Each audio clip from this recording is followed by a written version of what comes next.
സ്ത്രീകളിൽ പൊതുവെ കണ്ടുവരുന്ന ഒരു കാര്യമാണ് വെള്ളപ്പൊക്കം എന്ന് പറയുന്നത് അല്ലേ. പലപ്പോഴും നമുക്ക് പീരീഡ്സിൻ്റെ മുന്നേ ആയിട്ട് അല്ലെങ്കിൽ ഓവുലേഷൻ്റെ സമയങ്ങളിൽ അല്ലെങ്കിൽ പീരീഡ്സിന് ശേഷം ഒക്കെ തന്നെ ഇത് അനുഭവപ്പെടാറുണ്ട്. ഗർഭാശയത്തിൽ നിന്ന് വരുന്ന ചില സ്രവങ്ങളെയാണ് നമ്മൾ വെള്ളപ്പൊക്കം എന്ന് പറയുന്നത്. എന്നാൽ ആർത്തവവിരാമത്തിന് ശേഷം നമ്മളിൽ വെള്ളപ്പൊക്കം അനുഭവപ്പെടുകയാണെങ്കിൽ ഇത് ചിലപ്പോൾ മറ്റു പല രോഗങ്ങളുടെയും കാരണമായേക്കാം. അപ്പോൾ ആർത്തവവിരാമം കഴിഞ്ഞവർ വെള്ളപ്പൊക്ക് വരികയാണെങ്കിൽ എന്തെല്ലാം കാര്യങ്ങളാണ് ശ്രദ്ധിക്കേണ്ടത്, ഇത് ഏതെല്ലാം രോഗങ്ങളിലേക്കാണ് നയിക്കുന്നത് ഒക്കെ നോക്കാം. ഇന്നത്തെ പുതിയൊരു ടോപ്പിലേക്ക് എല്ലാവർക്കും സ്വാഗതം. സാധാരണയായി നമ്മുടെ ഹോർമോണിൻ്റെ ബാലൻസിൽ വരുന്ന പ്രോബ്ലംസ് എല്ലാം തന്നെ വെള്ളപ്പൊക്കിലേക്ക് നയിക്കാറുണ്ട്. അതായത് നമ്മുടെ ഓവുലേഷൻ്റെ ടൈമിൽ നമ്മുടെ ഹോർമോണിൽ വരുന്ന വ്യതിയാനങ്ങൾ, മെൻസ്ട്രേഷൻ്റെ സമയത്ത് ഹോർമോണിൽ വരുന്ന വ്യതിയാനങ്ങൾ, അതുപോലെ തന്നെ പീരീഡ്സ് കഴിഞ്ഞിട്ടുണ്ടെങ്കിൽ വരുന്ന ഹോർമോൺ വ്യതിയാനങ്ങളൊക്കെ തന്നെ ചെറിയ രീതിയിലുള്ള വെള്ളപ്പൊക്കുകൾക്ക് കാരണമാകാറുണ്ട്. ചെറിയ രീതിയിൽ നമ്മുടെ യോനി ഭാഗത്തു കൂടെ വെളുത്ത നിറത്തിൽ പോകുന്ന വെള്ളപ്പൊക്ക് കൊണ്ട് സാധാരണയായിട്ട് യാതൊരു ബുദ്ധിമുട്ടുമില്ല.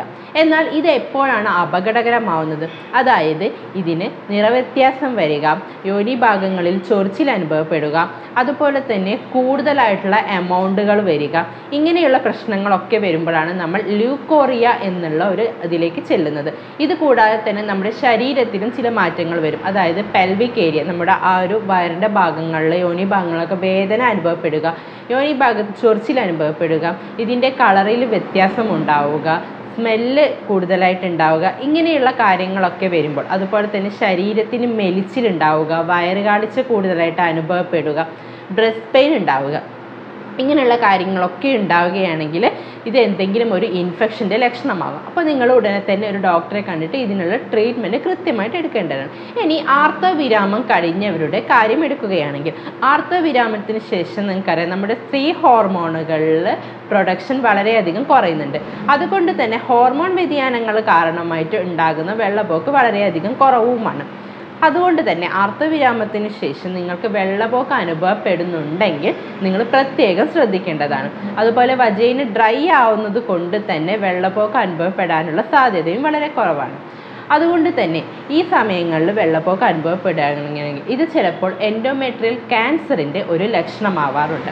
അതുകൊണ്ട് ആർത്തവവിരാമം കഴിഞ്ഞ സ്ത്രീകളിൽ വെള്ളപ്പൊക്കം അനുഭവപ്പെടുക, അതായത് വെള്ളപ്പൊക്കം അനുഭവപ്പെടുക എന്ന് പറയുന്നത് നിറമില്ലാത്ത ഒരു കൊഴുത്ത ദ്രാവകം പോലെ വരികയോ അല്ലെങ്കിൽ ഇതിൻ്റെ എമൗണ്ട് വളരെ കൂടുതലായിട്ട് വരികയോ അല്ലെങ്കിൽ ബ്ലഡ് മിക്സ് ചെയ്ത് വരികയോ ഒക്കെ ചെയ്യുകയാണെങ്കിൽ തന്നെ നിങ്ങൾ കൃത്യമായിട്ട് ഒരു ഡോക്ടറെ കണ്ട് USG സ്കാൻ ചെയ്ത് മറ്റ് രോഗങ്ങളൊന്നും തന്നെ ഇതുമായിട്ട് അസോസിയേറ്റ് ചെയ്തിട്ടില്ല എന്നുള്ളത് ഉറപ്പ് വരുത്തണം. പലപ്പോഴും ഇതിനെ അവഗണിക്കാറാണ് നമ്മൾ ചെയ്യാറ്. അപ്പോൾ ഈ ഒരു പ്രശ്നം നിങ്ങൾ ഒഴിവാക്കുക.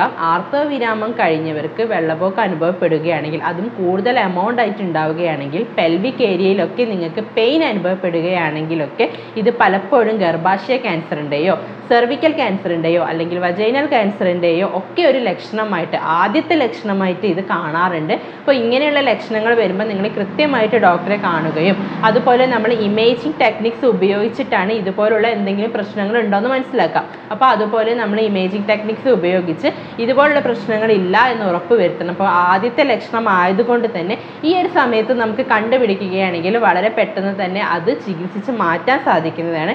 അപ്പോൾ ഈ ഒരു കാര്യം നിങ്ങൾ എല്ലാവരും തന്നെ ശ്രദ്ധിക്കുക.